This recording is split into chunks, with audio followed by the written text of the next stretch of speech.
থেকে কি মেসেজ দিতে চাইলেন? ওয়াক ফর ভোটে এটা একটা গণতন্ত্রের পদযাত্রা। গণতন্ত্রের সবচেয়ে বড় উৎসব হচ্ছে আমাদের নির্বাচন। আপনারা জানেন ভরতপুর বিধানসভা এলাকা অর্থাৎ 10 বহরমপুর পার্লামেন্টারি কনস্টিটিউয়েন্সির আগামী 13 তারিখে ভোট। সেদিন যাতে সবাই নির্ভয়ে ভোট দিতে পারে তার জন্য আমি এবং ওসি সাহেব পাশাপাশি দাঁড়িয়ে বার্তা দিলাম সমস্ত ভোটারের সাথে, যারা এখানে যাদেরকে পেলাম তাদের সঙ্গে একরকমের জনসংযোগে সামিল হলাম এবং একজন অশক্ত ভোটার ছিলেন তার বাড়িতে গিয়ে আমাদের পোলিং অফিসাররা ভোট নেবেন তাকে সেটা সূচিত করে আসা হলো। এর ফলে গণতন্ত্রের যে সবচেয়ে বড় উৎসব যেটা আমি বললাম সেটা যাতে সাফল্যমণ্ডিত হয় তার জন্য আপনারা গণতন্ত্রের চতুর্থ স্তম্ভ, তেমনি আমরা তৃতীয় স্তম্ভ।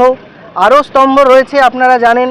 এই সব স্তম্ভের মিলনে তবে গিয়ে একটা বাড়ির ছাদ যেমন দাঁড়ায় তেমনি যেন আমাদের গণতন্ত্র সফল হয় এই আগামী নির্বাচনের মাধ্যমে। সাধারণ মানুষের মধ্যে কতটা আপনি দেখবেন যে এই নিয়ে? খুব উৎসুক সবাই তো খুব উৎসুক।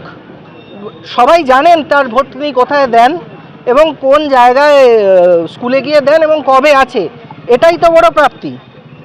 আগামী 13 তারিখে পুলিশ এবং প্রশাসন দুটোই কি নিরপেক্ষ আমরা দেখতে পাবো, আমরা সাংবাদিকরা যারা আছে? আজকেই তার 13 তারিখ কেন, সারা বছরই পুলিশ প্রশাসন নিরপেক্ষ। আজকেই তার একটা শুধুমাত্র ছোট ঝলক ছিল। আস্তে আস্তে নিরপেক্ষতা আপনারা দেখতে পাবেন, আরও বড় পর্যায়ে আমরা নিয়ে যাব। ফ্রি অ্যান্ড ফেয়ার ইলেকশন হবে। ঠিক আছে, ধন্যবাদ।